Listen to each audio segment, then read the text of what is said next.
महाराष्ट्र संयुक्त गट क पूर्व परीक्षा 2026 जाहिरात आलेली आहे मित्रांनो। तब्बल 2619 जागांसाठी ही जाहिरात प्रसिद्ध झालेली आहे।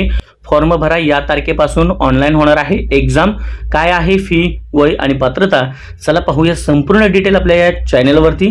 KBS स्पर्धा विश्व आपल्या YouTube चॅनलला लाईक, शेअर आणि सबस्क्राइब करा। नोटिफिकेशन बेलला क्लिक करा। चला पाहूया संपूर्ण जाहिरात नवीन बदलांसहित। महाराष्ट्र गट क सेवा संयुक्त पूर्व परीक्षा 2026 ची जाहिरात आलेली आहे मित्रांनो। खूप दिवसांपासून आपण वाट बघत होतो गट क ची जाहिरात येईल ना अखेर ती जाहिरात आलेली आहे। एकूण 2619 पदांसाठी ही जाहिरात या ठिकाणी आलेली आहे। चला पाहूया इन डिटेल ह्या जाहिरातीमधील काही महत्त्वाचे मुद्दे। ऑनलाईन अर्ज करण्याचा कालावधी तुम्हाला दिलेला आहे 27 जून 2026 ते 17 जुलै 2026 पर्यंत। परीक्षा असणार आहे 27 सप्टेंबर 2026 ला मित्रांनो। 27 जून पासून तुम्ही 17 जुलै पर्यंत फॉर्म भरू शकताय। 27 सप्टेंबरला परीक्षा होणार आहे आणि पहिल्यांदाच आयोगाची गटकची जी परीक्षा आहे ती ऑनलाईन होणार आहे। CBT कॉम्प्युटर बेस्ड टेस्ट असणार आहे। ऑनलाईन संगणक प्रणालीवरती आधारित ही परीक्षा होणार आहे। एकूण 2619 पदे आहेत। उद्योग निरीक्षकसाठी 9 पदे आहेत। तांत्रिक सहाय्यकसाठी 3 पदे आहेत। कर सहाय्यकसाठी 282 पदे आहेत। सहाय्यक मोटार वाहन निरीक्षकसाठी 461 पदे आहेत आणि लिपिक टंकलेखक सगळ्यांचा आवडता क्लर्क टायपिस्ट प्रवर्ग याच्यासाठी 1864 पदे आहेत। ठीक आहे। निवड आणि प्रक्रियेचे टप्पे कसे असणार आहेत तर संयुक्त पूर्व परीक्षा 100 गुणांची असते। मुख्य परीक्षा पदांनुसार राहते 300 आणि 400 गुणांची।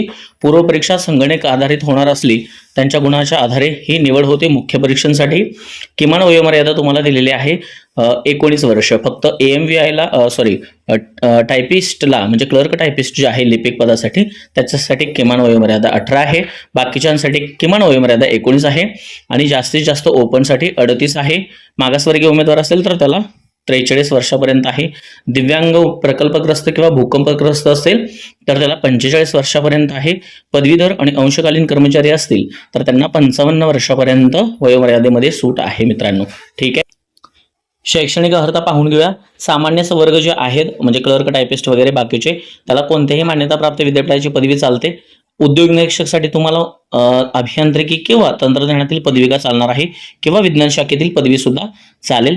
त्याच्यानंतर सहाय्यक मोटर वाहन निरीक्षक आहे त्यासाठी मात्र 10वी उत्तीर्ण आणि स्वयंचलन किंवा जे यंत्र आहे मेकॅनिकल अभियांत्रिकी विषयातील 3 वर्षाची पदवी किंवा पदविका किंवा पदवी चालेल म्हणजे डिप्लोमा किंवा डिग्री चालेल। तसेच 1 वर्षाचा अनुभव आणि वैद्य वाहन चालवण्याचे तुम्हाला एक लायसन असतं लहान आणि जड आणि याचे आणि हलके वाहन याचं लायसन तुम्हाला या ठिकाणी चालणार आहे सहाय्यक मोटर वाहन निरीक्षकसाठी।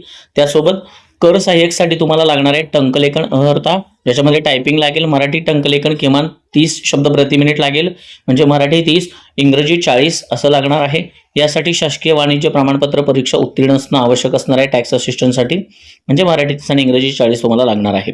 लिपिक टंकलेखनसाठी सुद्धा सेम तुम्हाला मराठी 30, इंग्रजी 40 लागणार आहे। मात्र किंवा आहे एक तर तुमच्याकडे मराठी असेल तर मराठी जेवढ्या जागा आहेत मराठीसाठी त्या लिपिक पदासाठी तुम्ही ग्राह्य व्हाल। इंग्रजी जर फक्त एक असेल तर तुम्हाला इंग्रजीसाठी ग्राह्य व्हाल। ठीक आहे। त्याच्यानंतर विशेष अट काय आहे बघा। केवळ इंग्रजी टंकलेखन प्रमाणपत्र असलेल्या उमेदवारांची निवड झाली तर त्यांनी नियुक्तीच्या दिनांकापासून 4 वर्षाच्या आत मराठी टंकलेखन करायचं आहे 30 आणि जर ज्याच्याकडे समजा मराठी असेल तर त्याने इंग्रजी 40 पर्यंत परत करायचं आहे 4 वर्षाच्या आतमध्ये। अशा पद्धतीने या जाहिरातीसाठी लागणारी शैक्षणिक अर्हता आहे। आता फी पाहूया। मागास प्रवर्गासाठी 394 रुपये फी आहे आणि मागास प्रवर्ग असेल EWS असेल SCBC साठी 294 रुपये आहे। माजी सैनिकांना मात्र फक्त 44 रुपये फी आहे। चला आपण संपूर्ण जाहिरात पाहिलेली आहे। आता फॉर्म कसा भरायचा हे 27 जून रोजी आपण पाहणार आहोत। तत्पूर्वी व्हिडिओ आवडला असेल तर चॅनलला लाईक, शेअर आणि सबस्क्राइब करा। नोटिफिकेशन बेलला क्लिक करा। येणाऱ्या नवनवीन अपडेटसाठी आपल्या चॅनल सोबत राहा। प्लेलिस्टमध्ये जाऊन उर्वरित व्हिडिओ सुद्धा पाहायला विसरू नका। धन्यवाद।